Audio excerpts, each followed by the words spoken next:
Eu queria só que o senhor agradecer ao senhor, que Deus continue te abençoando. Foi muito bom contar com você e espero continuar contando.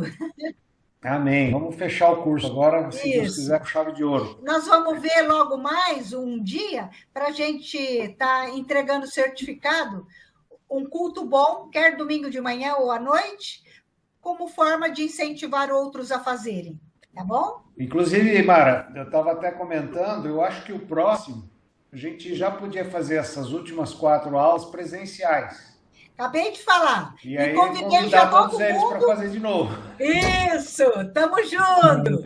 Eu falei, a Ruth... Vale a pena. É isso aí. A Ruth, legal. O Samuel e o William e a Sueli já confirmaram. Legal. Nosso casal ali são sobrecarregados, mas eles vão, quem sabe, dar certo um domingo aí. Legal. Mas em nome de Jesus, vamos estar juntos sim, tá bom? Obrigado. Estou saindo, tá? Tchau. Vai, gente. Mas, Mara, boa aula lá. Pai, nós te louvamos, ó Deus, por essas 18 lições. Pai, cremos que o Senhor vai estar presente nessa última aula. Com chave de ouro, o Senhor possa estar fechando, Pai. Que nós possamos diminuir para que o Senhor cresça. Fala através de nós, Pai. Usa-nos como instrumento da Tua graça. Revela Teus mistérios, as coisas ocultas. Abre a nossa mente, nosso entendimento. Tira do nosso meio todo cansaço, todo sono, toda preocupação, tudo que não vem de Ti, Pai. E redobra a nossa atenção, redobra, Senhor, o nosso foco, Pai, e que Teu Espírito fale e escreva com o dedo de fogo em nossos corações, que não seja apenas um conhecimento, mas seja uma palavra viva, eficaz e transformadora, Pai. É no poder do nome de Jesus que oramos. Amém. Amém. Amém. Glória a Deus. Essas últimas 4 lições, elas formam, assim, um pacote de um encontro com Deus. A lição 15, que fala do poder da fé, ela é muito importante sobre a questão de quebra de vínculos, quebra de traumas, rompimento de mentiras que nós adquirimos na vida, heranças familiares. Então, assim, ela é a primeira lição que foi dada aqui nesse contexto, que foi o Fábio que deu, ela deve mexer muito com essa área das circunstâncias que das feridas que nós não resolvemos na nossa vida. Então, ela tem esse propósito. No curso presencial há um quebrantamento muito forte. E depois, logo em seguida, vem sobre cheios do Espírito, e há um mover e um batismo no Espírito, há uma manifestação da presença de Deus nessa ação do Espírito Santo nessa segunda aula. E a terceira aula sobre autoridade, que foi a última aula que nós tivemos, que é a questão de estar debaixo de cobertura, a questão de submissão por causa da missão, o entendimento de proteção, de caminhar na presença de Deus. E fecha essa última lição que nós vamos ver hoje, que é a vida devocional. Porque, na verdade, a vida cristã ela pode ter alguns impactos que são muito fortes.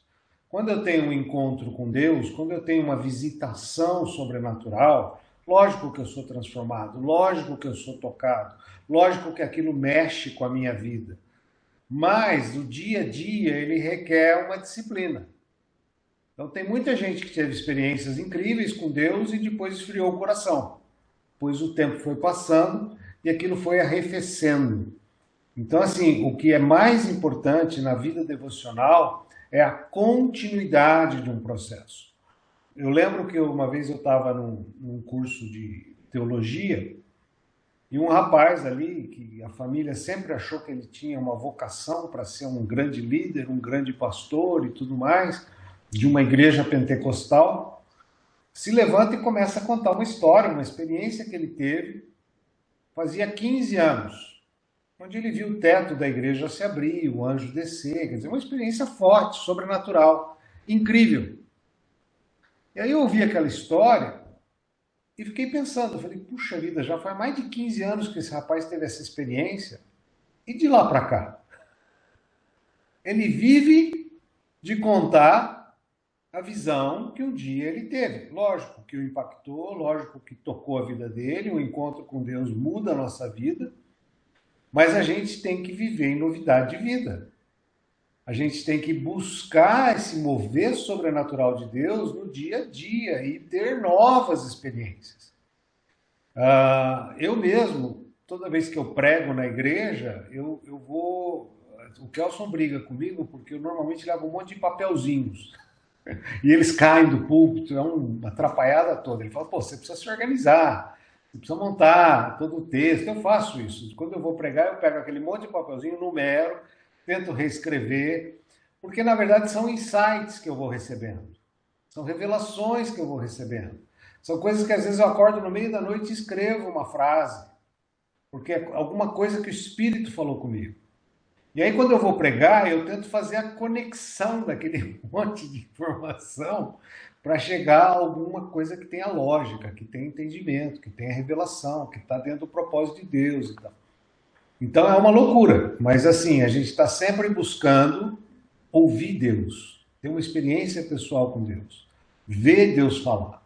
Eu tenho uma filha que ela é missionária na África, já faz mais de 10 anos. E a líder dessa missão chama Heidi Baker. Não sei quem já ouviu falar. Ela é casada com um cara que chama Roland. E eu já vi elas várias vezes pregar, e às vezes na internet você pode pegar umas pregações dela, e é incrível. Porque assim, eles têm muitos sinais e prodígios. E a maioria das vezes que eu vejo ela pregar, ela fala assim, não, semana passada eu estava atrasado, eu fiquei com medo de perder o voo, porque eu estava num vilarejo ministrando e uma pessoa assim, aí uma mulher, uma velha que eu conversei com ela, que era cega, passou a enxergar. Mas assim, aconteceu semana passada e ela quase que perde o voo porque ela foi orar com a mulher. Então assim, ela conta a história que não é assim, 20 anos atrás o Randy Clark pôs a mão sobre mim, eu caí no chão. Ela conta também essas histórias. Mas ela sempre tem novidade de vida. Então, assim, quando a gente fala de vida devocional, a gente tem que lutar muito contra a rotina, contra os costumes. Até domingo, o Kelson pregou muito sobre isso, de perder a paixão, né? De perder o entusiasmo. Ele usou uma palavra até perigosa, o encantamento, né? Mas, assim, é um fato, a gente tem que ter esse relacionamento devocional para que ele não deixe arrefecer a nossa fome, sede e paixão de Cristo. A gente pode até ter algumas coisas que ficam rotinas e costumes, mas coisas boas. Por exemplo, o que seriam coisas boas que ficam rotinas e costumes e a gente já não pesa mais? Imagina eu que tenho um sobrenome Nahascuri, igual do Kelson, que é Dib, de descendência japonesa, né? Nahascuri, vocês não sabem, é turco, avarento, árabe daqueles... bem turco mesmo. Então, assim, para mim, quando eu me converti, foi um processo, essa questão de dízimo, essa questão de oferta. Até quando eu fazia uma oferta, eu ficava assim com o coração apertado, achando que eu estava perdendo alguma coisa. E esse é um processo de crescimento, um processo de conhecimento, um processo de maturidade, um processo de palavra, de oração, de ação de Deus, de ouvir a voz de Deus, de ter experiências sobrenaturais. Hoje, se tem alguma coisa que me incomoda, é não conseguir dar um dízimo. É algo assim que é tão forte, instintivo e natural na minha maneira de pensar, de agir, e que na verdade já se incorporou como uma prática costumeira e tão forte que eu não consigo deixar de fazê-lo. Eu já fiz até ofertas extravagantes e sacrifício de oferta em fases que eu estava financeiramente totalmente desestruturado. Mas porque isso está arraigado dentro de mim, isso já se tornou parte de mim, eu não vivo mais sem isso. Todo mundo é assim? Não, é um processo. Eu estou há 40 anos no Evangelho, quer dizer, isso virou assim, isso ficou assim. Mas nem todo mundo tem essa facilidade. Tem gente que leva mais tempo, tem gente que tem dificuldade de entender, tem gente que ainda luta por isso. Agora, à medida que eu conheço a palavra, à medida que eu vejo como Deus age, à medida que eu entendo o mundo espiritual e o mundo natural, eu não consigo mais viver sem isso. Mas eu não posso exigir de alguém que está chegando agora que tenha esse entendimento. Ele vai crescer nesse entendimento. A pandemia, inclusive, foi muito boa, entre aspas, né? No sentido de saber igrejas estruturadas e igrejas de passantes. Porque hoje tem muita igreja de passantes, de pessoas que vão pipocando de igreja em igreja e não se estabelecem em lugar nenhum. Porque o pastor falou alguma coisa esquisita, ele pula daquela igreja para outra, depois vai para outra, está muito lindo, maravilhoso, o pastor falou alguma coisa esquisita, ele vai para outra, e assim sucessivamente. Então, assim, na pandemia, as igrejas que têm assim, os seus discípulos bem orientados, por exemplo, vocês acabaram de ter 18 aulas de fundamento, então tendo a 18ª aula.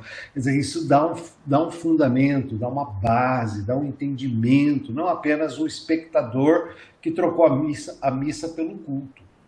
Porque está sim de gente que faz isso. Até por um desencargo de consciência, até para aliviar o peso de culpa. Eu tenho que ir na missa no domingo. Não, mas agora não vou mais na missa, eu vou no culto. Mas continua indo no culto no domingo só para sentir missão cumprida. Só sentir que Deus não tirou a mão de mim, ou alivia o peso. É que nem o rico que faz caridade, quer dizer, ele faz para aplacar o sentimento de culpa, não porque ele ama o próximo. Então, assim, essa postura de quem ama a Deus e está dentro de Deus apareceu na pandemia. Porque como ficou tudo à distância, as igrejas puderam ver quem era fiel e quem não era fiel, quem era firme, quem não era firme, quem estava bem discipulado, quem não estava bem discipulado. Infelizmente, muitas igrejas, principalmente na periferia, fecharam. Muitas igrejas fecharam. Por falta de fidelidade, porque assim, a falta de pessoas, a gente vê que a gente ficou meses fechado. E ainda estamos num processo de resgate e tal, mas a igreja foi fiel o tempo todo. Isso significa maturidade da igreja. Uma igreja de pessoas que tem um entendimento maior do que simplesmente trocar missa pelo culto. Do que simplesmente frequentar uma reunião de domingo para dar um sentimento de paz interior, de que eu sou cristão, eu sou evangélico, seja lá o que for. Porque, infelizmente, a gente sabia que tinha católico praticante e católico nominal. E hoje nós temos crentes praticantes e crentes nominais. Do mesmo jeito.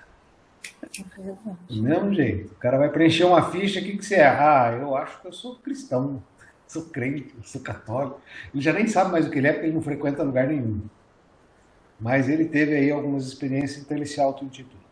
Vida devocional é você realmente crescer, é você realmente buscar uma vida de novidade de vida. Se a sua vida cristã ficar estagnada ou na mesmice, e Deus não fala mais com você, você não tem mais ânimo, você não tem mais assim, ímpeto ou alegria em estar na presença de Deus, em congregar com os irmãos, em participar dos cultos, começa a ajoelhar e orar, porque alguma coisa está errada. Você esfriou o coração, você deu margem para o Espírito Santo arrefecer. Eu falei há uns 2 domingos atrás sobre apagar a lâmpada. Não sei quem ouviu a pregação que eu fiz. Sobre as 10 virgens, as 5 que as lâmpadas se apagaram. E às vezes a gente vai sutilmente se deixando levar, principalmente nessas questões de pandemia, ou crises financeiras, ou problemas emocionais, às vezes de saúde, e a lâmpada vai se apagando. E como que a gente evita isso? Com o devocional. O devocional eu vou falar hoje, mas ele tem algo maior do que simples oração, jejum e leitura da palavra. Porque se alguém lê o texto, você vai ver que eles falam de oração, de jejum e de leitura da palavra. Mas ele tem mais do que isso. Um coração que busca Deus, um coração que ora, um coração que jejua, um coração que lê a palavra. Ele não só é alimentado no espírito, na alma e no corpo, mas como também ele rompe barreiras. Tem um versículo que fala assim como pensou no coração, você é.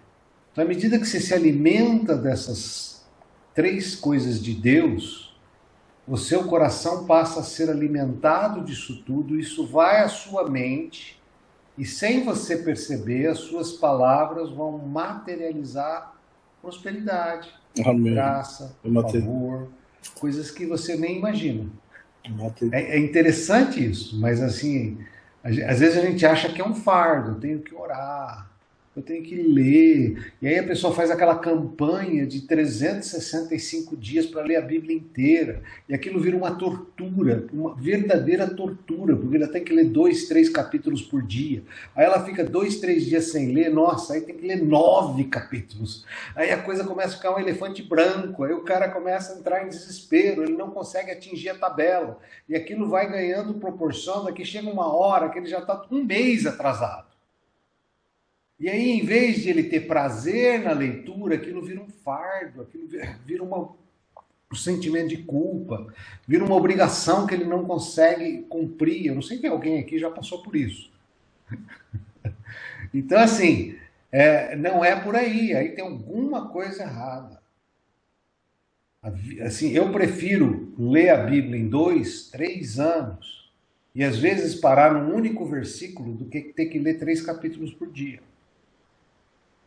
Às vezes meditar sobre uma parábola e ficar nela, remoendo aquilo, e deixar o Espírito falar comigo, do que ler 5 parábolas no mesmo dia.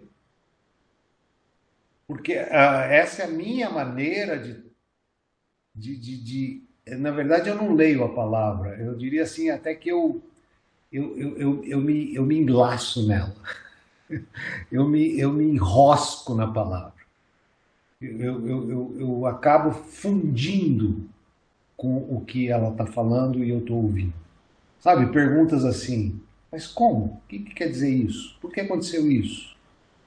Por exemplo, hoje de manhã mesmo, eu estava lendo com a Silvia sobre Nicodemos e Jesus falando assim. Ele falou, pô, mas pode um velho entrar no corpo? Jesus estava falando do novo nascimento. Aí na minha cabeça maluca, eu fico assim, mas como que Nicodemos, um sacerdote, iria entender do novo nascimento se ninguém sabia do novo nascimento, se Jesus ainda não tinha morrido, ressuscitado?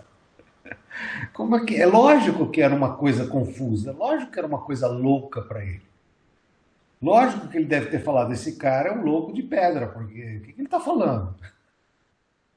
Mas aí você vai entender na Bíblia, e é interessante que, olha o que eu pego, isso assim, todo dia, quando você pega um versículo, pega um trecho e começa a ler, Jesus fala do filho unigênito e não primogênito.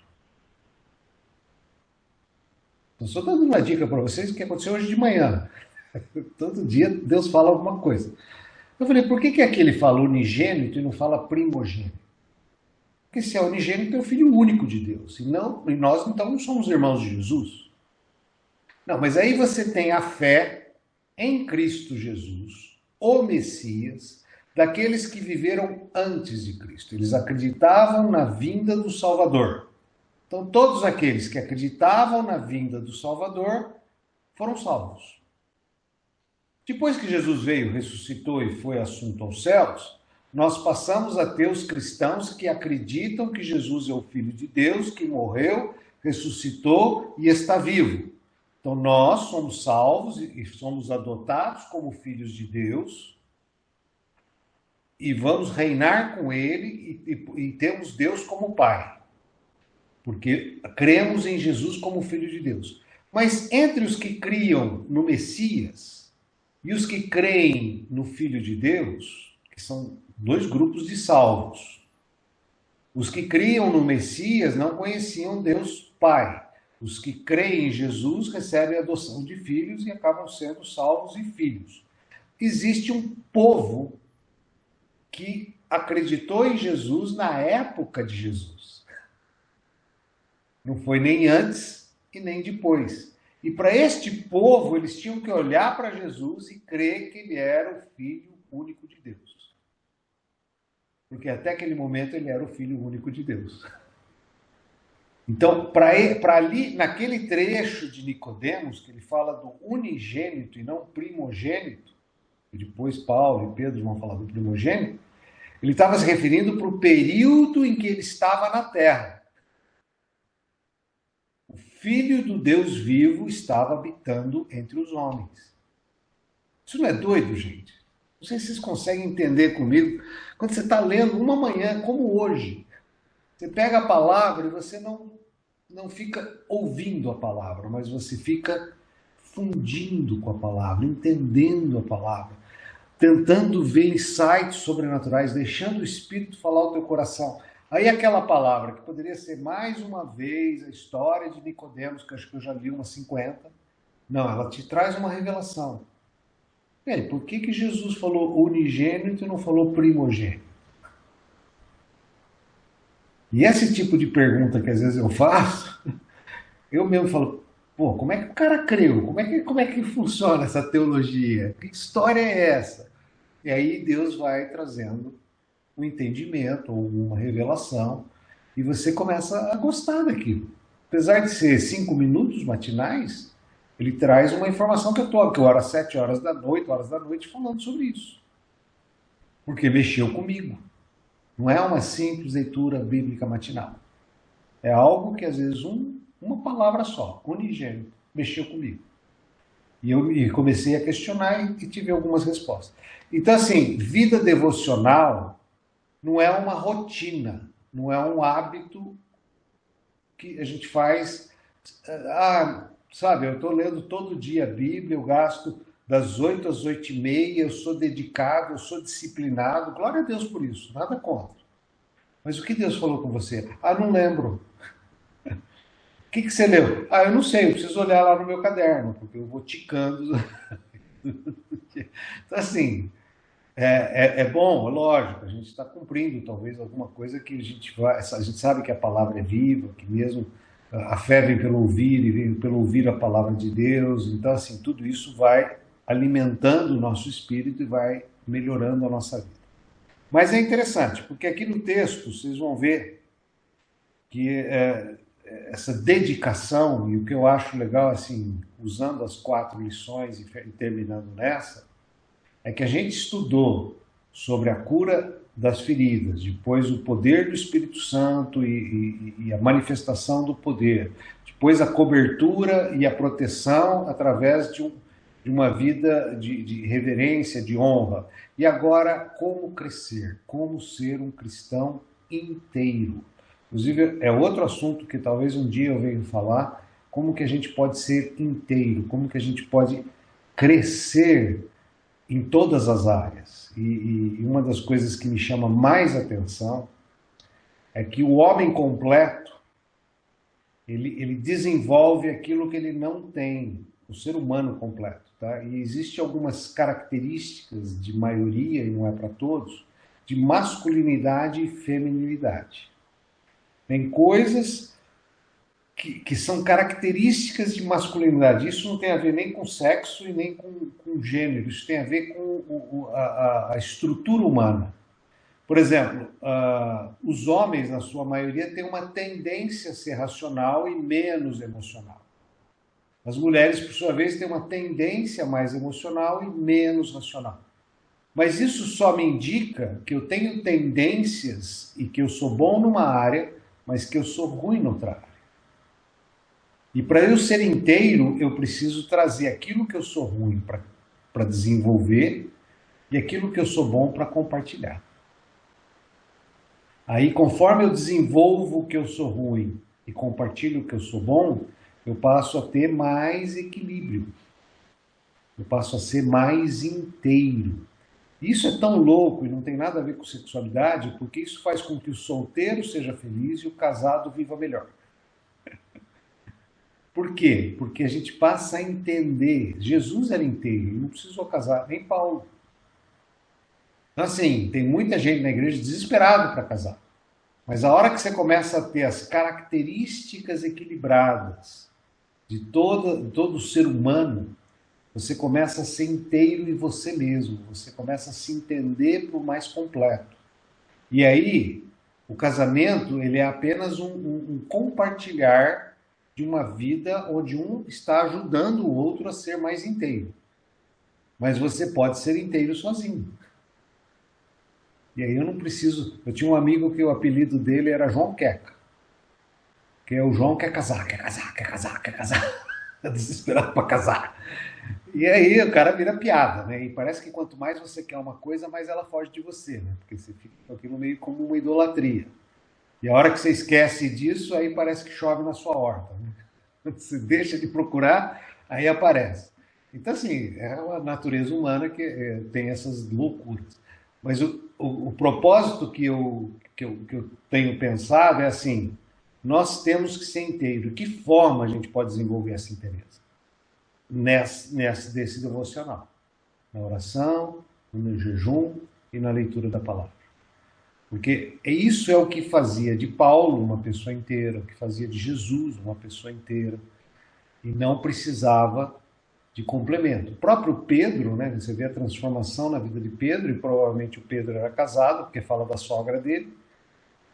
E o único na Bíblia que eu sei que não tem sogra é Adão. O resto, acho que o próprio Jesus, que Paulo que não casava, mas assim, Adão com certeza. E Adão casou, né? Então, é interessante, assim, para ter uma vida de crescimento, para ter uma vida boa, eu preciso me dedicar. E ele começa o texto, e como que é essa vida? Primeiro a gente tem que entender essa questão de que nós não somos desse mundo. A gente é do reino dos céus, a gente vive nesse mundo, mas não somos desse mundo. Só que também nós não somos simplesmente cidadãos do céu na terra. Nós temos um cargo eletivo, nós temos um cargo alto, nós somos embaixadores do reino de Deus.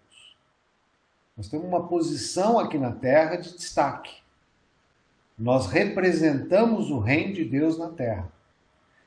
Isso tem uma importância muito grande, porque nós estamos vinculados à cultura do reino e não à cultura do mundo.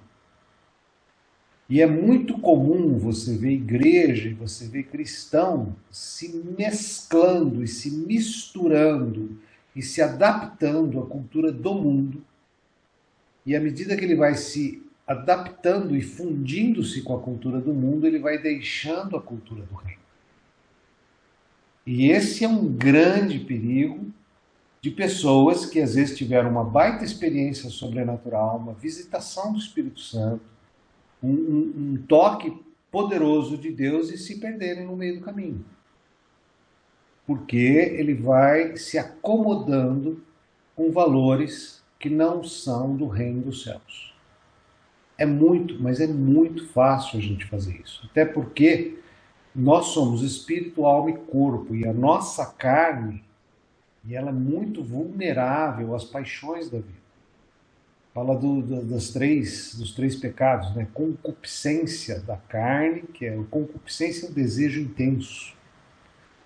É a vontade incontrolável. Tá? Concupiscência da alma, do espírito e a soberba da vida. Quer dizer, todas essas coisas que podem entrar, que são do mundo, no meu coração, eles vão me roubar a minha ação de embaixador do reino. E aí eu vou viver, eu vou deixar de ser embaixador do reino e vou passar a ser um cidadão da terra. Como cidadão da terra, eu sou condenado. Porque o príncipe desse mundo é Satanás.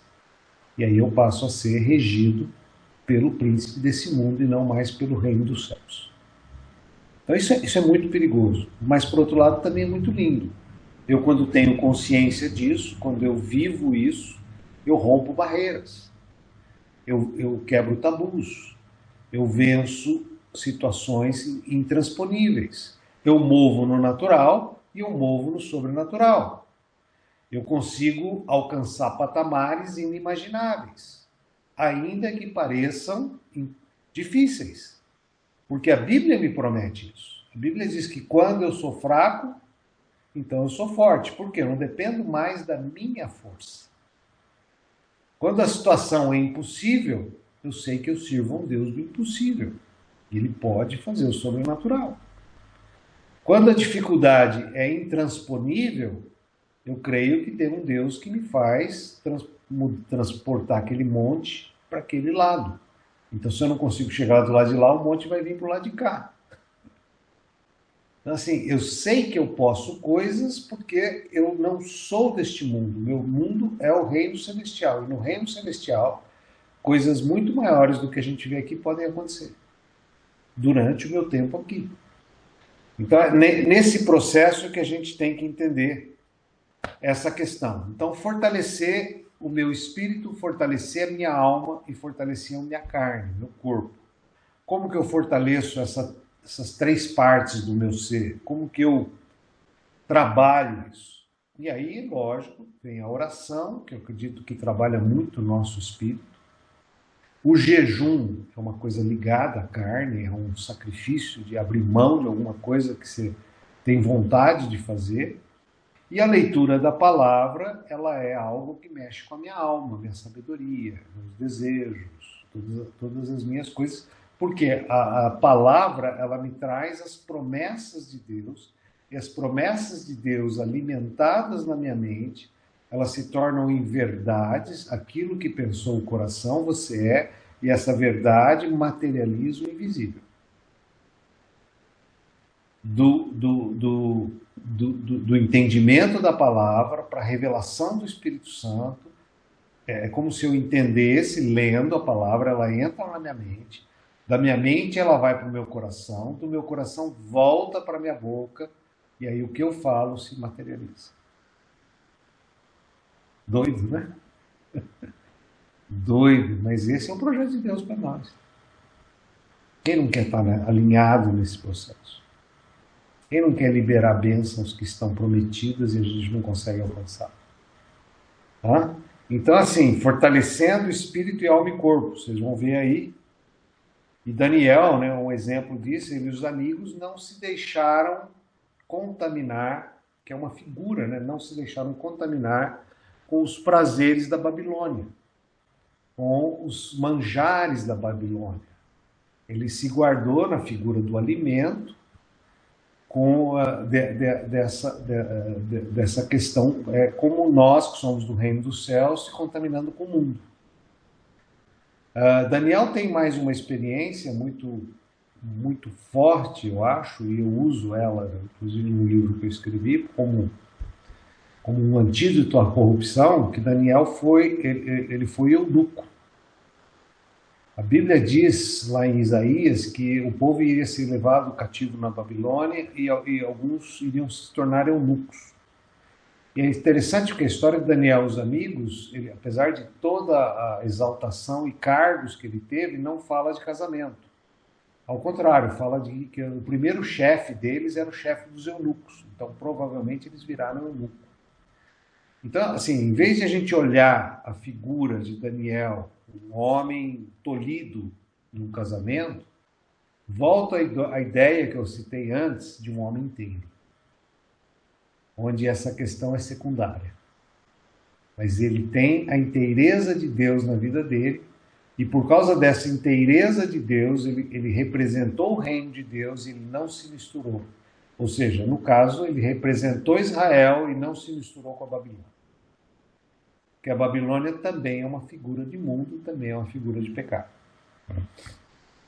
Então Daniel e os amigos se guardaram disso, se preservaram disso e se mantiveram inteiros, íntegros. É muito gostoso a gente ver isso. E aí, desde o começo, né, que ele se opõe a comer os manjares do rei, a comer as comidas do império. Tá? Imagina, assim, uma figura muito clara dos nossos dias, que seriam assim uma orgia, aquelas comidas e bebidas da qual eles participariam. E ele falou, não, isso não é para mim. Isso não é para mim. Tá? Então, assim, não se envolver com o mundo. Eu estou até estudando um assunto que é bastante preocupante no meio evangélico, não é só no mundo, o mundo é pior ainda, mas o meio evangélico está muito contaminado, inclusive os pastores estão muito contaminados, que é a pornografia. E a pornografia é um negócio assim tão oculto, né, na maioria das pessoas, e assim, qualquer cidadão qualquer cidadão, você fala para ele assim, faz um teste, fica uma semana sem ver, e ele não conseguir, ele já é um dependente químico, ele já precisa de tratamento. E assustadoramente, é porque isso é um assunto velado e quase ninguém expõe, o índice é altíssimo. E entrou dentro da igreja.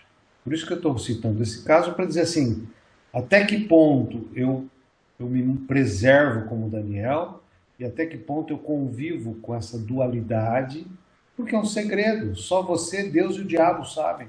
E você faz isso quando você está sozinho, trancado. É algo que você acha que está escondido, mas não está, porque tá vendo, 3 pessoas estão vendo. 3 pessoas estão vendo. É você, é Deus e é o diabo. E se tem um que é carrasco, é o diabo. Ele vai te cochichar, ele vai te atormentar, ele vai te deixar down, ele vai te oprimir, tudo que ele puder. Tudo que ele puder. E aí o sentimento de culpa, o sentimento de inferioridade, o sentimento de derrotismo, o sentimento de incapacidade, vai tomando conta da pessoa, sem ela perceber. Ela vai trazer legalidades dentro da casa dela, dentro da família dela, dentro da vida profissional dela, um monte de coisa ruim vai acontecer.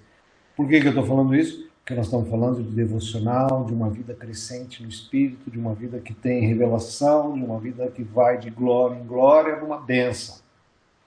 E não para um abismo. Porque isso também vai te afastar da presença de Deus, daqui a pouco você não vai mais na igreja, daqui a pouco você não tem mais comunhão com os irmãos, e que alguém chamar você e falar, não, aquela igreja rouba, aquele outro lá só pensa em dinheiro, aquele cara, pô, ele traía a mulher, ia na igreja. Você vai ter milhões de desculpas para não congregar mais, mas não vai ter a resposta assim, eu amo a Deus e eu quero estar com os irmãos. Independente da falha de cada um. E esse é o foco, esse é o devocional, essa é uma vida crescente. Então, amém? Então essa transformação, obviamente, ela exige dedicação, ela exige tempo, ela exige busca, ela exige vontade de querer, né? Então, transformação, no item 3, transformação exige dedicação, tá? E dedicação é disciplina. Disciplina, é o que eu falei, não é aquela coisa rígida, das 8 às 8h30 eu tenho que cumprir o meu ritual. Não, disciplina é algo que tem que vir espontaneamente, como uma vontade. Eu sou um péssimo atleta, sou sedentário, sou horrível para manter um ritmo de caminhada, um ritmo de exercício, academia então nem se fala. E aí as pessoas falam, pô, por que você não faz academia? Porque eu não sou disciplinado. Mas tem que ser? Tem, eu até concordo que tem que ser. Um dia Deus vai me dar essa graça. Hoje eu não tenho. E não adianta, já tentei, mas não consigo. E tenho que tentar, porque agora estou ficando velho e a saúde pega, né? Então você tem que caminhar, você tem que fazer um monte de coisa, você vai no médico, ele puxa a sua orelha, fica bravo, tá? Eu vou ter que aprender isso, mas eu estou orando para que Deus me dê graça, porque eu já recebi várias graças sobrenaturais. Uma delas, dessas 3 coisas, que é oração, jejum e palavra, uma delas foi a palavra. Eu não gostava de ler. Na faculdade, eu fazia tudo para burlar. Aliás, desde o cursinho, né? Então, por exemplo, o cursinho mandava ler assim, Camões. Imagina, você acha que eu vou ler um livro dessa grossura? Aí eu achava um resumo de Camões, que era um livrinho dessa grossura. Contava sobre o livro de Camões. Mas era grande para mim. Aí eu achava uma ficha que falava do livro. Aí eu lia a ficha. E aí, numa prova, lógico que eu enrolava, porque eu não sabia nada, eu não gostava de ler, fingia que lia e contava mais ou menos, porque eu também não entendia nada da ficha sobre o livro. Então, assim, eu tinha uma dificuldade enorme. O máximo que eu conseguia ler com prazer era gibi. O resto era muito difícil. E durante o cursinho, durante o colegial e durante a faculdade, eu nunca gostei de ler. E quando eu fui convertido, quando eu nasci de novo, fui batizado no Espírito, eu comecei a me interessar pela leitura. Porque Bíblia também era outra coisa. Pegava a Bíblia para ler, porque toda igreja cobra isso, né? Todo lugar que você vai, você tem que ler a Bíblia, você tem que ler a Bíblia. Então eu pegava a Bíblia para ler e dormia lendo. E o que ficava era zero, assim. O que você gravou? O que você leu? Ah, não, é lindo. Tá. Principalmente se pegar os evangelhos, é lindo. Mas pouca coisa eu tinha de revelação, de entendimento. E quando eu fui batizado no Espírito, eu não percebi nada assim sobrenatural. Tive calor, tive eletricidade, tive suor, presença de Deus, ou coisa assim. Mas vida que segue. Só que gradativamente eu percebi que eu comecei a ter fome da palavra. Comecei a ler a Bíblia. Comecei a ler de uma forma diferente. Aí eu comecei a me interessar. Eu achava estranho, porque eu nunca tinha gostado de ler, e aí eu comecei a gostar de ler. E aí eu não só comecei a gostar de ler, como eu comecei a ler alguns livros. E graças a Deus tinha alguns livros muito bem escritos naquela época que eram de leitura fácil. Então eu comecei a ler alguns livros, tinha uns de, por exemplo, Deixados para Trás, tinha outro que era Esse Mundo Tenebroso, que era uma leitura de ficção, mas gostosa.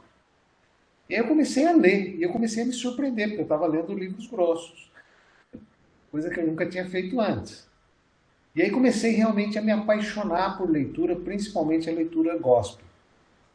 E aí eu falei, não, vou fazer seminário. Porque eu estava me interessando cada vez mais pelo assunto. E aí fui fazer seminário. E terminei o seminário, virei rato de biblioteca. Comecei a comprar um monte de livro, teologia sistemática, comecei a estudar um monte de coisa. E comecei a ler muito, até chegar à internet, que começou a acabar os celulares. Né? Os celulares eu percebi que esse ano eu li 1/3 do que eu costumava ler, por causa desses malditos Zap, Face, coisa que tem roubado o nosso tempo de leitura. Mas assim, eu fui movido pelo poder sobrenatural de Deus. O Espírito Santo entrou em mim e tirou de mim o que era um fardo, o que era difícil, o que era complicado, e passou a gerar em mim fome e vontade e sede de buscar a palavra. Foi um milagre. Hoje nós vamos orar sobre isso. Se você tem dificuldade, não tem problema. Vamos orar para Deus. Como eu oro, para que ainda Deus faça mais um milagre na minha vida. Me faça pelo menos caminhar uns 5 quilômetros por dia, 3 dias por semana. Me faça ter disciplina física real. Porque meu físico vai estar respondendo por isso de uma forma ruim. Começo a ficar com mau jeito, formigamento, aquelas coisas de velho. Quem tem mais de 60 anos que nem eu sabe que conserta aqui, estoura ali, conserta aqui, estoura ali. E a gente precisa cuidar do físico, porque o físico ele já está cansado, então ele precisa ser reativado. Mas olha, voltando aqui à questão da oração, a oração é uma atividade não só de petições, ele tem até uma lista aqui, petições e súplica, confissão, intercessão, mas o mais importante da oração é que ela é uma ligação de mão dupla. Você tem que falar, mas você tem que ouvir. Aquela coisa de fazer uma listinha de petições e de oração é ótimo. Você pode fazer tudo isso, mas também você tem que aquietar o coração. Você tem que entrar numa meditação, entrar num processo de deixar Deus responder a você. Se você telefona para Deus, que eu diria que é oração, ou telefona para sua mãe, ou para o seu pai, você não vai ficar falando, e tchau, e desliga. Você vai ter que ouvi-lo. Você vai ter que dar um tempo para ele falar. Diz a palavra não diz nada disso. Diz os cientistas que nós nascemos com uma boca e 2 ouvidos, justamente para ouvir o dobro do que falamos. Há um tempo atrás fizemos isso na igreja.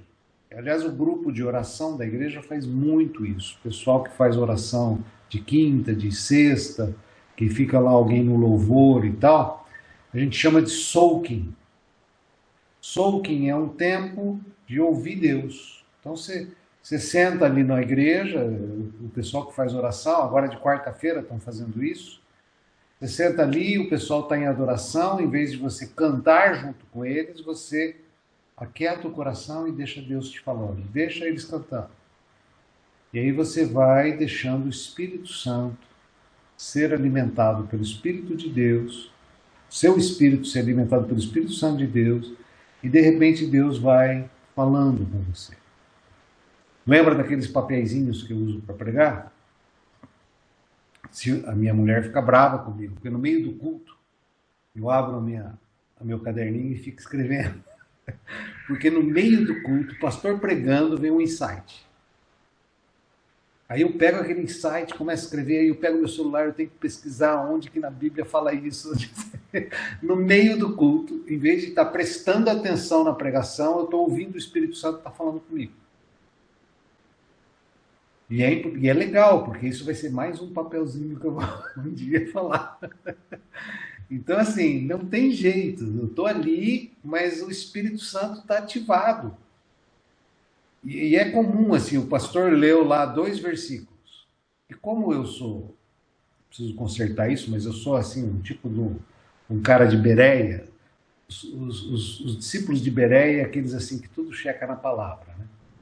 Tudo que falam lá, eu quero ver se realmente confere na Bíblia, se ele falou, tá certo. E aí, o que você faz? Você não lê o versículo que ele mandou ler. Você lê um pouco antes, um pouco depois, vê se o que ele está falando está dentro de um contexto, se ele está fugindo do contexto da Bíblia, se está correto, se não está correto.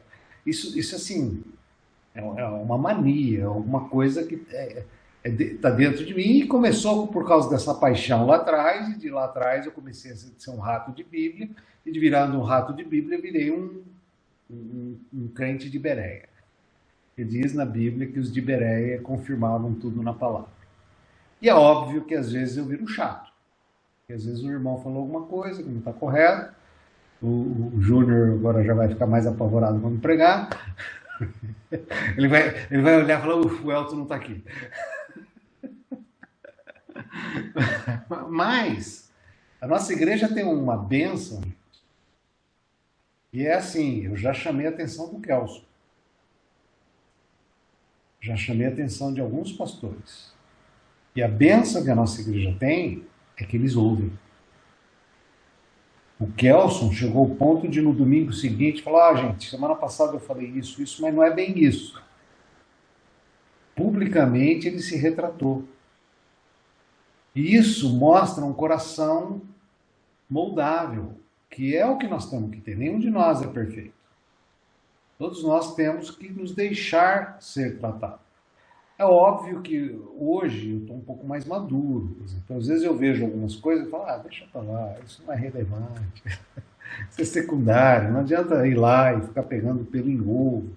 Então, tem coisas que Deus também está falando no meu coração, que eu não sou justiceiro. Tem que amar, e às vezes tem coisas que não vai fazer diferença nenhuma. Às vezes é só uma história que está sendo contada, não precisa levar ferro e fogo. Isso também estou aprendendo, estou crescendo.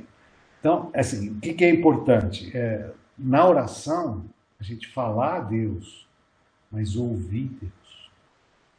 Então, você faz as petições, você faz os clamores, mas também você ouve. E a oração, a Bíblia chega a falar para a gente orar sem cessar. A oração, fora o devocional, ela também tem que ser um estado de espírito.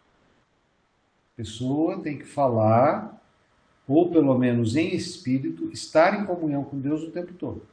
Esteja dentro de um ônibus, esteja dirigindo um carro, esteja numa reunião empresarial, a sua mente e o seu coração estão ali clamando a presença de Deus, clamando o Espírito Santo. Se você falar em línguas, você está falando em línguas baixinho para você mesmo, mas você está se edificando e Deus vai estar junto com você, você vai estar fundindo com Ele.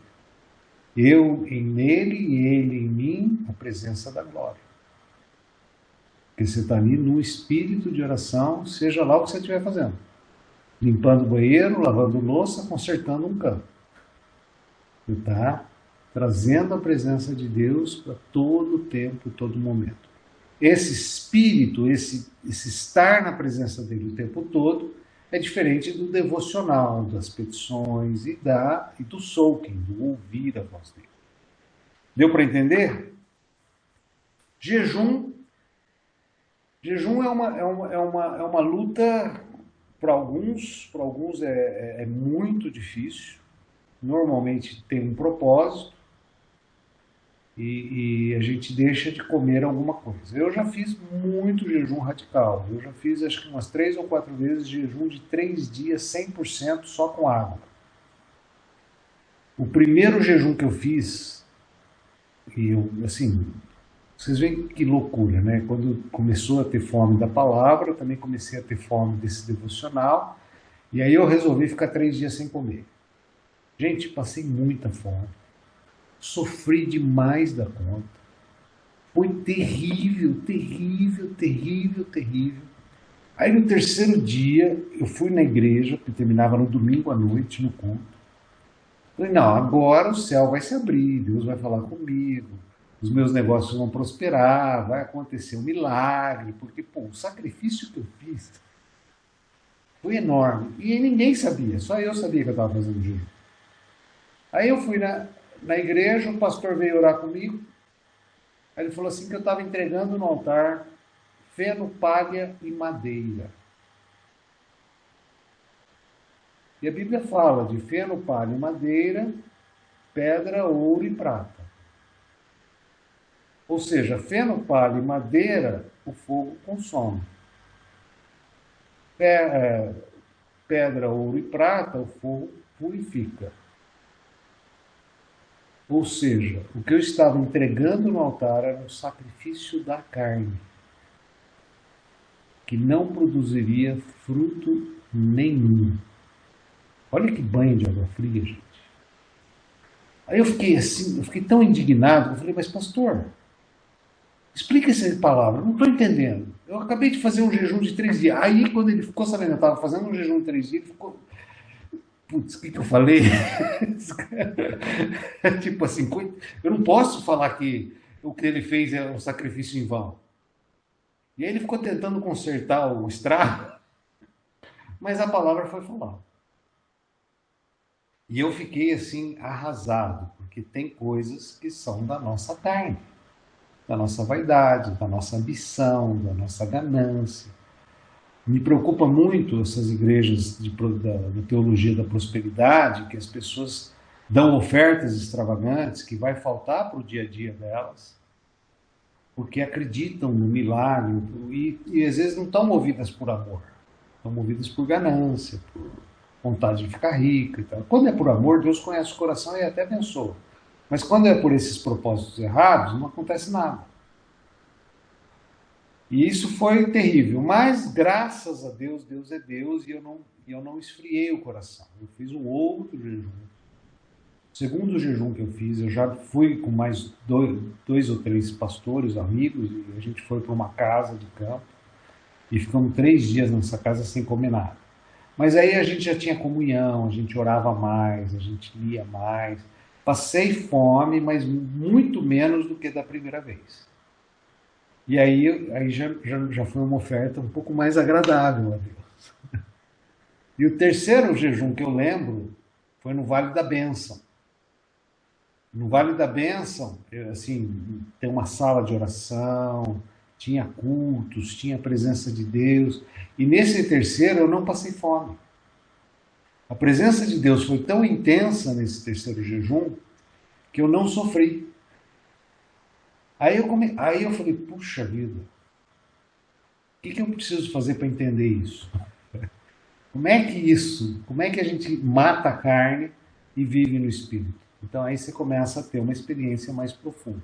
Eu já fiz vários jejuns de 40 dias, de 50 dias, só que aí não é um jejum completo, é um jejum, por exemplo, eu corto os sólidos. Então tomo sopa até de pizza. Só tomo sopa e líquido, sopa e suco, sopa e suco. É ruim também, porque você fica... Eu masco gelo, de tanta vontade que eu tenho de mascar. Porque você não mastiga nada, né? Aí chega uma hora que eu me vejo mastigando gelo, porque é um jejum de sólidos. Então, assim, eu acho que gelo, não sei porque na minha cabeça gelo não é sólido. É um líquido pedrejado. Mas, assim, é muito difícil também. O importante é que ele não seja um sacrifício, ele seja algo feito em amor a Deus. Tem, assim, por exemplo, o Zap, né? Tem gente que pode fazer um jejum de Zap. Ficar uma semana sem Zap e morre. Eu já fiz jejum que foi mais difícil do que o de líquidos, de tirar os sólidos. Que foi um jejum de 30 dias de café. Gente, eu tive 3 dias de enxaqueca. 3 dias de enxaqueca porque eu tirei o café. Aí eu falei, nossa, eu sou um dependente químico. Aí quando acabou o jejum, eu falei, pô, será que eu volto ou nunca mais tomo? Porque agora eu fui curado. Não é nada, voltei com tudo. Aí depois, quando eu resolvi fazer o jejum de novo, 3 dias de enxaqueca. Porque é viciado em café. Mas é legal, gente. Eu vou dizer para vocês, jejum vale a pena, porque você tem mais comunhão com Deus. E por que ele é legal nessa questão de uma vida devocional? Porque não é só pela dádiva ou por alcançar uma dádiva que você faz o jejum. O jejum também te leva a mais intimidade com Deus. O jejum também faz você galgar um espaço mais profundo com Deus. E é óbvio que o último assunto é a palavra, leitura da palavra, leitura de promessas de Deus, alimentar nossa mente com as promessas de Deus. Eu sempre falei isso durante o curso todo. O inimigo cochicha um monte de coisas ruins e a gente dá ouvidos a ele, que não devemos dar, quando a gente tem que dar ouvido às promessas de Deus. Então, me alimentar das promessas, colocar lupa nelas e ler elas várias vezes ao dia, estudar elas várias vezes ao dia, isso é muito positivo, isso é muito bom. É que nem eu fiz hoje de manhã, como eu faço quase todo dia. Você pega a palavra, você se alimenta da palavra e às vezes uma palavra no meio daquele texto faz o seu dia ser diferente. Então, isso é a palavra de Deus. E outra, educar os filhos com a palavra. Não existe melhor maneira de se educar um filho do que você não falar para ele assim, filho, eu acho que isso é errado. Com essa juventude de hoje, eu acho, você vai ouvir dele, eu acho que não. Agora, quando você fala para ele assim, está escrito, não foi eu que escrevi, não fui eu que inventei. Se ele crê ou não crê na Bíblia, é problema dele, mas está escrito. Aí a conversa é outra. Meu filho outro dia veio com uma gracinha comigo, assim, não, porque Jesus tatuou na coxa, por que eu não posso tatuar? Eu falei, é verdade. Inclusive ele tinha olhos de fogo e cabelos reluzentes. Você quer só tatuagem, e o resto? E o cabelo de fogo? Porra, os olhos de fogo e o cabelo reluzente. Vamos fazer o pacote completo, então? Você me vem com olhos de fogo e cabelo reluzente e a gente faz uma tatuagem. Nada contra. Mas vamos usar o texto dentro do contexto. Vamos tentar trabalhar as questões como elas de fato são. E outra, o que ele vinha anunciar que era o Rei dos Reis, Senhor dos Senhores. Então precisa ter uma mensagem, precisa ter um propósito, precisa ter uma razão de ser. Mas assim, a gente tem que pegar a palavra como ferramenta. E a gente sabe que a palavra, eu não posso conhecer ela pela metade, porque o diabo conhece a palavra. Toda atividade mediúnica, toda maçonaria, centro espírita, Seixonoê, você vai entrar lá e você sabe o que você vai ver lá? Uma Bíblia. E eles vão usar versículos. O diabo usou versículos para tentar enganar Jesus. Quando ele foi tentado. E ele usou, dará ordem aos teus anjos. E aí Jesus tinha que responder com a própria palavra. Então a gente não tem que conhecer ela rasamente, nós temos que conhecer ela profundamente. Porque às vezes a gente pode ser enganado com a própria palavra. O Testemunha de Jeová, que toca a campanha da tua casa, eles usam Bíblia de cabo a rabo. E é muito interessante. Não gaste tempo com eles, porque eles nunca vão sozinhos, eles sempre vão em dois. E se você começar a convencer um deles, o outro vai puxar e o seu trabalho vai ser em vão. Mas todo versículo que ele fala, se você pegar dois para frente e dois para trás, você vê que não está dentro do contexto. O que ele fala não é o que a mensagem está propondo. Ele pinça um versículo, um texto fora do contexto, para tentar te convencer de uma verdade que não é uma verdade, porque não é isso que está escrito. Basta eu ler dois anteriores e dois posteriores que você convence ele que o que ele está falando não é aquilo. Só que eles já são treinados para se protegerem disso. Os mormons, mesma coisa. Por que vão em dois? Porque se ele sentir que um deles começou a colocar dúvida por causa do argumento, o outro já puxa eles e leva embora. A própria Bíblia ensina isso. Jesus mandou os apóstolos, os discípulos de dois em dois. Para proteção. E eles fazem isso muito bem. A gente devia aprender com eles. Porque é proteção. Quer dizer, é difícil enganar dois, né? Ou convencer dois. Então tem um lá sempre está protegendo. Então, assim, a palavra, ela tem que ser. A gente tem que conhecer a palavra, a gente tem que ler a palavra, a gente tem que entender a palavra. Tem dificuldade? Vai orar, dorme, não consegue ler, não tem disciplina, não consegue orar. Deus pode dar graça. E eu acredito muito mais no poder sobrenatural do que no nosso esforço puro. Lógico que crescimento requer esforço. A minha saúde, eu só vou começar a melhorar ela a hora que eu tiver dedicação e esforço. Preciso dessa graça. Então, eu creio que Deus pode dar essa graça. Regime é a mesma coisa. Você precisa de graça para fazer um regime. E não é fácil. É uma luta ingrata. Mas a gente serve a um Deus que pode muito mais do que pensamos ou imaginamos. Vocês creem nisso? Então vamos orar. Vamos fechar essa sessão com esse poder sobrenatural. Deus possa dar para nós essa disciplina.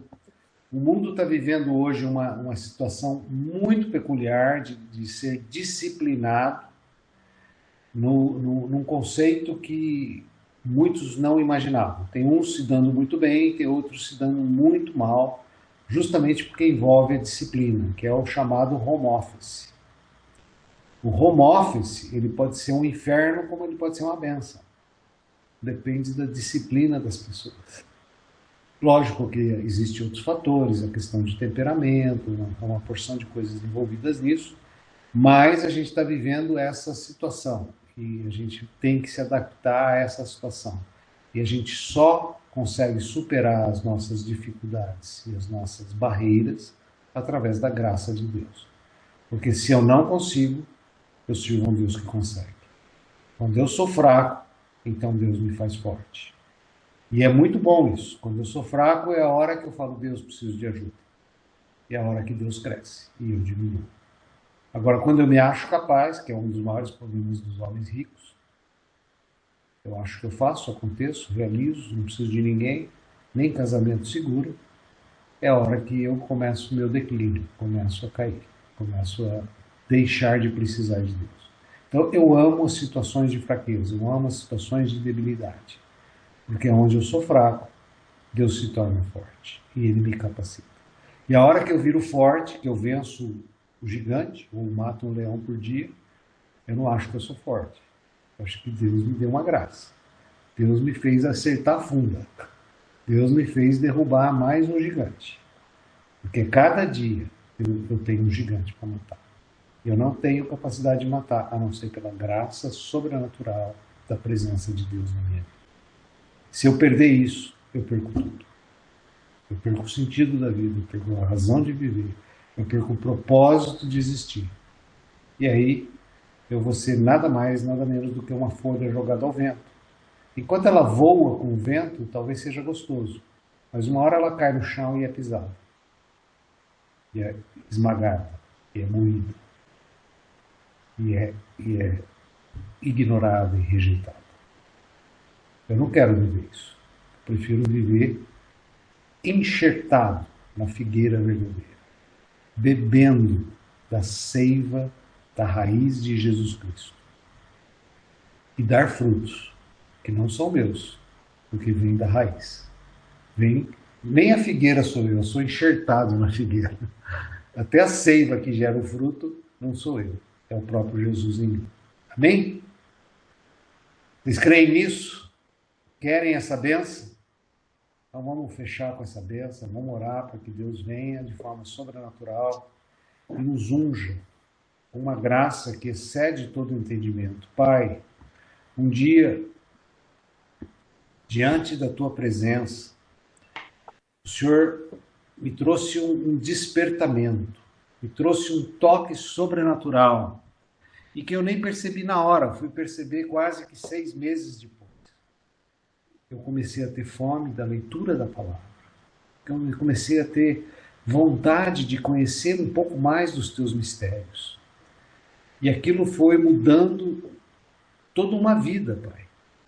Uma vida de dificuldade de leitura, uma vida de dificuldade de concentração, uma vida de dificuldade no estudo das áreas literárias, como história, literatura, português. E de repente, Pai, um mover sobrenatural da Tua graça, um ato involuntário do Teu amor, o Senhor toca sobre a minha mente e sobre o meu coração. E começa uma transformação.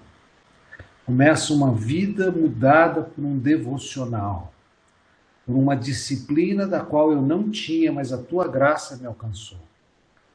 A Tua graça também tirou de mim, Pai, quando eu me converti, a vontade de fumar. De uma forma sobrenatural, eu perdi a vontade, aquilo começou a ter um gosto ruim na minha vida. Por isso, Pai, eu posso falar com autoridade desse poder, dessa graça que nos reveste quando a gente tem fome e sede de Ti, Pai. Quando a gente precisa de Ti, Pai. Quando a gente tem um problema, Pai, que parece que não tem solução. Quando a gente tem uma dívida, Pai, parece que ela é impagável. Quando a gente tem uma doença que é terminal e nós não temos saída, Pai. Oh, Deus, obrigado.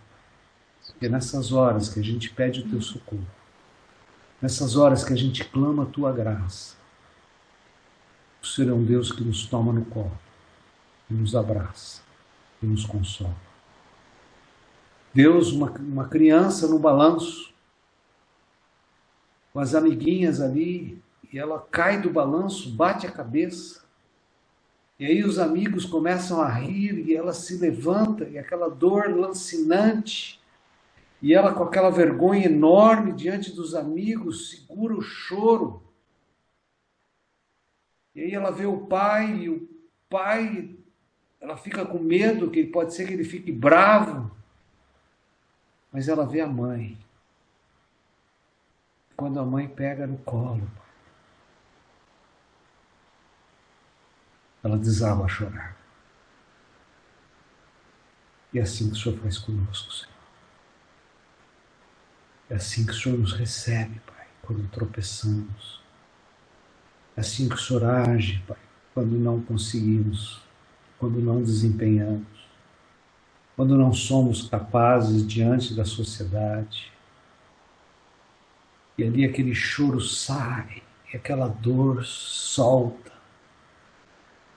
E como uma mãe, o Senhor nos aperta no seu colo, com força, e nos segura ali até a dor passar,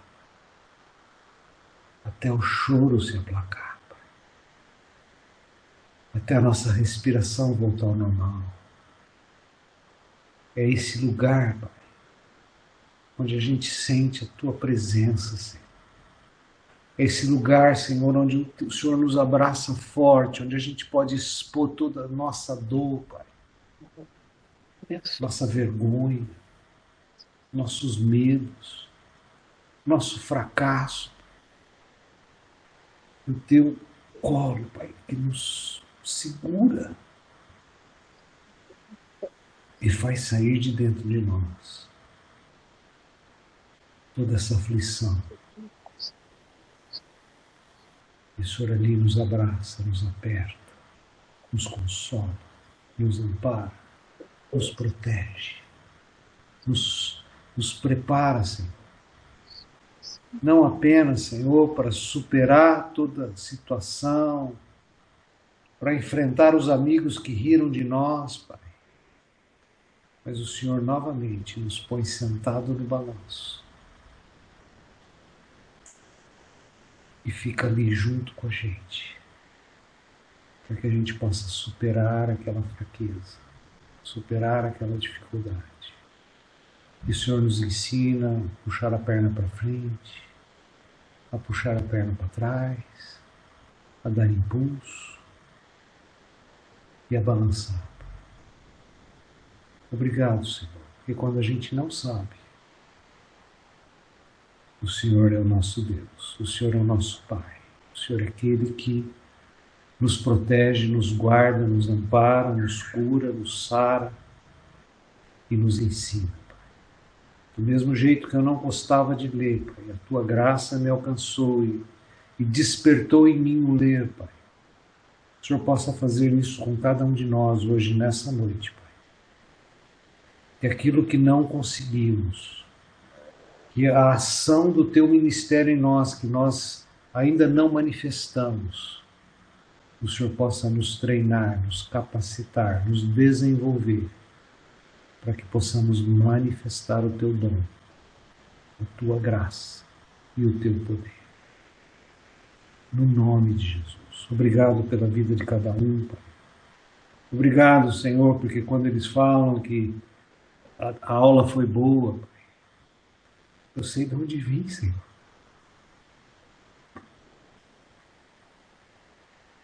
Eu sei que não sou eu, Pai, mas o Senhor em mim.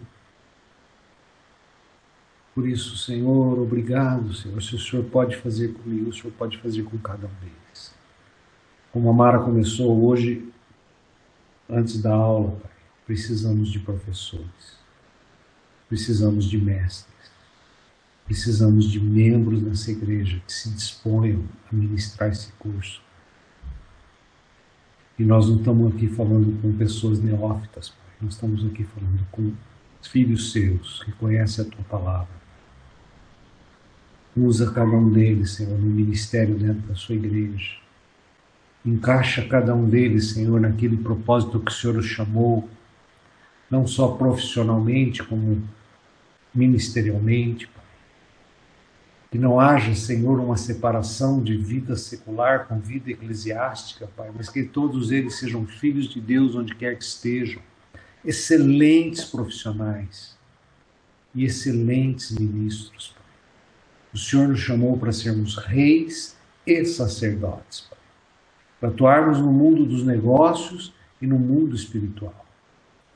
Por isso, Senhor, que cada um aqui nessa noite possa receber essa graça sobrenatural desse colo que sara e desse Pai que ensina e nos prepara. Em nome do Senhor Jesus e do Amém. Amém. Amém. Recebam essa graça, recebam essa unção, recebam esse poder. Deus é onipresente. Toca aqui, toca aí. Amém? Amém. Deus abençoe a todos. Obrigado.